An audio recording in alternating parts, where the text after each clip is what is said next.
1885 সালের ব্রিটিশ ভারত, ঢাকা। ঢাকার চৌক বা বাজার এখন বাংলাদেশের রাজধানী। ঢাকা সপ্তদশ শতকে মুঘল সাম্রাজ্যের প্রাদেশিক রাজধানী হিসেবে গুরুত্বপূর্ণ হয়ে ওঠে এবং বিশেষত মিহি মসলিনের বাণিজ্যের প্রধান কেন্দ্র ছিল। এর ইতিহাস অনেকটাই অস্পষ্ট, তবে এটি প্রাচীন এবং ত্রয়োদশ শতকের মধ্যে এটি ইসলামিক শাসনের অধীনে আসে। প্রথমে দিল্লি সালতানাত, পরে স্বাধীন বাংলার সুলতানরা, এরপর 1608 খ্রিস্টাব্দে মুঘলরা এটি দখল করে। অষ্টাদশ শতকে বাংলার নবাবদের অধীনে মুর্শিদাবাদ ঢাকার থেকে এক্লিপস হয়ে যায় এবং এর জনসংখ্যা কমে যায়।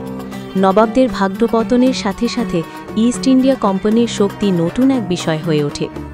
1858 সালে রানী ভিক্টোরিয়ার ঘোষণাপত্র কোম্পানির দখলে থাকা সমস্ত অঞ্চল ঢাকাসহ ব্রিটিশ শাসনের অধীনে আনে।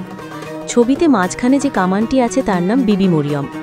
এটি এবং এর সঙ্গী কালে খান জামজাম সপ্তদশ শতকের মাঝামাঝি সময় মুঘল প্রযুক্তিবিদদের দ্বারা নির্মিত হয়েছিল এবং সম্রাট ঔরঙ্গজেবের সুবেদার বা বাংলার গভর্নর মীর জুমলা মুঘল সাম্রাজ্যের সাথে অসমকে অন্তর্ভুক্ত করার অভিযানে এটি ব্যবহার করেছিলেন।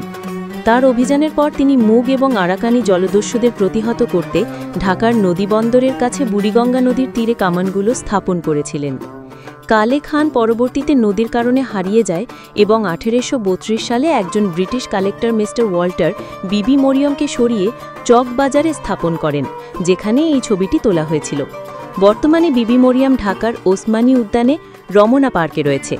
প্রচলিত আছে যে কালে খান মাঝে মাঝে নদীর তীর থেকে তার সঙ্গীকে ডেকে গর্জন করতে শোনা যায়। Ferial Rahman. Architectural views of Dhaka album থেকে, যেখানে জনস্টন এবং হফম্যানের 13টি প্রিন্ট রয়েছে। ঢাকায় মুঘল আমলের অনেক স্থাপত্যের অবশেষ রয়েছে। এই ছবিটি ঢাকার বাজার এলাকার একটি সাধারণ দৃশ্য।